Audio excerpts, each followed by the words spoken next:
राधे राधे बच्चों। आज की टॉपिक है आपका आज की टॉपिक है पांच जगत पद्धति की विशेषताएं, यानी कि merits of five kingdom system. यानी पांच जगत पद्धति की विशेषताएं आपको बताऊंगी।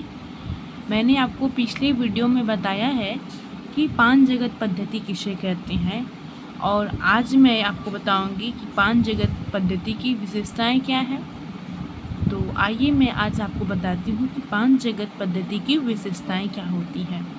तो पांच जगत पद्धति की विशेषताएं निम्नवत हैं। पहला आता है आपका प्रोकैरियोटिक के अन्य एक कोशिकीय से कोशिका रचना व प्रजनन में भिन्न होने के कारण पृथक जगत मोनेरा में रखा गया है। ठीक है, प्रोकैरियोटिक के अन्य एक कोशिकीय से कोशिका रचना व प्रजनन में भिन्न होने के कारण पृथक जगत मोनेरा में रखा गया है।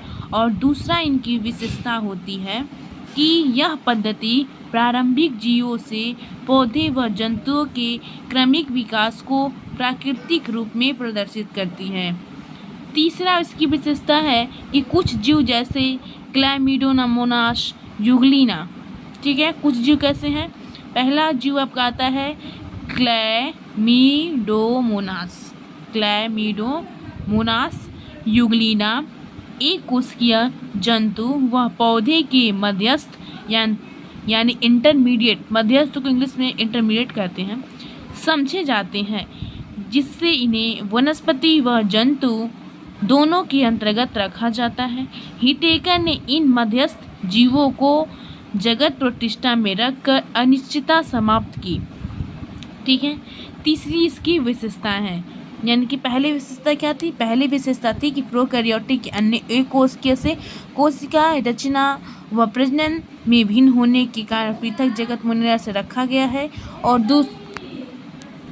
दूसरा आपका था, यह पद्धति प्रारंभिक जीवों से पौधे व जंतु के क्रमिक विकास को प्राकृतिक रूप में प्रदर्शित करती है।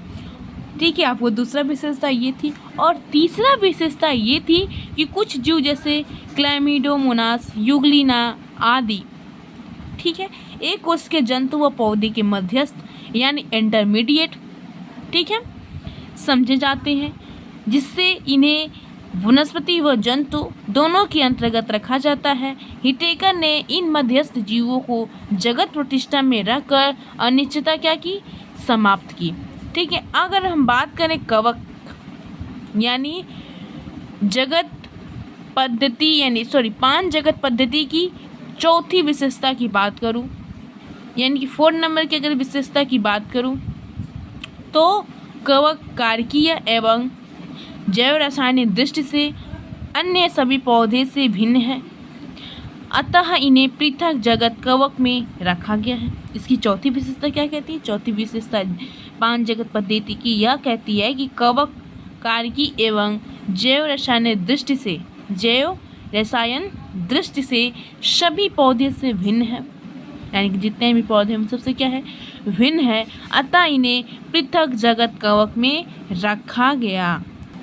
और आपका दूसरा टॉपिक है पांच जगत पद्धति की कमियां, यानी डेमेरिट्स ऑफ फाइव किंगडम सिस्टम। मैंने अभी बताया आपको पांच जगत पद्धति की विशेषता। अब मैं आपको बताऊंगी पांच जगत पद्धति की कमियां, यानी कि जो पांच जगत पद्धति है उनकी क्या कमियां हैं, यानी उनकी क्या कमियां हैं। ठीक है, तो आइए मैं बताती हूँ। पांच जगत की पद्धति की कमियां निम्नवत हैं। ठीक है, आप ये भी लिख सकते हैं कि पांच जगत पद्धति की कमियां निम्नलिखित है या निम्न है। तो मैंने लिखा है पांच जगत पद्धति की कमियां क्या है, निम्नवत है। ठीक है, यह पद्धति सभी जीवों में जातीय वृत्तीय संबंध नहीं दर्शाती है। यह जो पद्धति है सभी जीवों में जातीय वृत्तीय संबंध नहीं दर्शाती है। दूसरी इसकी कमियां है कि इस पद्धति में शैवाल को 3 पृथक जगत में रखा गया है।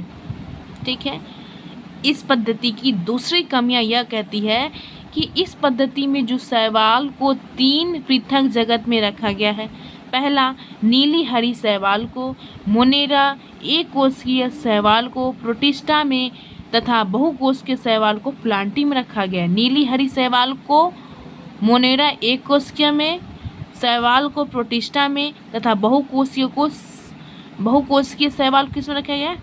प्लांटी में रखा गया। किस में रखा गया है? प्लांटी में रखा गया। अगर मैं बात करूँ इसकी तीसरी कमियां की, तो यद्यपि हिटेकर ने कोशिकीय संरचना, शारीरिक संगठन एवं पोषण में विविधता में को वर्गीकरण का आधार बनाया, फिर भी इसमें अनेक अपवाद हैं। जैसे मोनेरा व प्रोटिस्टा दोनों जगत में भीतियुक्त क्या होती हैं?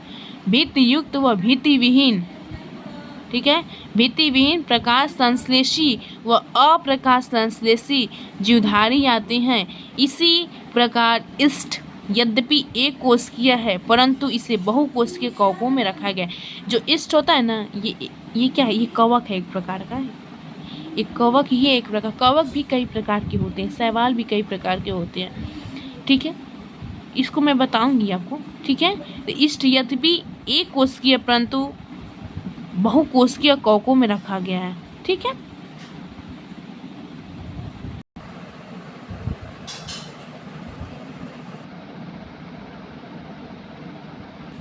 तो आपको समझ में आ गया, ठीक है। 5 जगत पद्धति की विशेषता आपको समझ में आ गई और 5 जगत पद्धति की कमियां मैंने इस वीडियो में आपको बताया है। अगर वीडियो अच्छा लगे तो प्लीज़ लाइक, सब्सक्राइब, और जो आपको न समझ में आए तो प्लीज़ कमेंट बॉक्स में लिखिए, ओके। तो प्लीज़ लाइक, सब्सक्राइब और कमेंट बॉक्स में लिखिए। जो आपको नहीं समझ में आता है मैं आपको बताऊंगी, ठीक है। और मैंने बहुत ही ईजी तरीके से आपको समझाया है, बहुत ही ईजी है। आप चाहे तो इसको कॉपी में नोट कर सकते हैं, बहुत अच्छा तरीक़ा से मैंने आपको बताया है, ठीक है।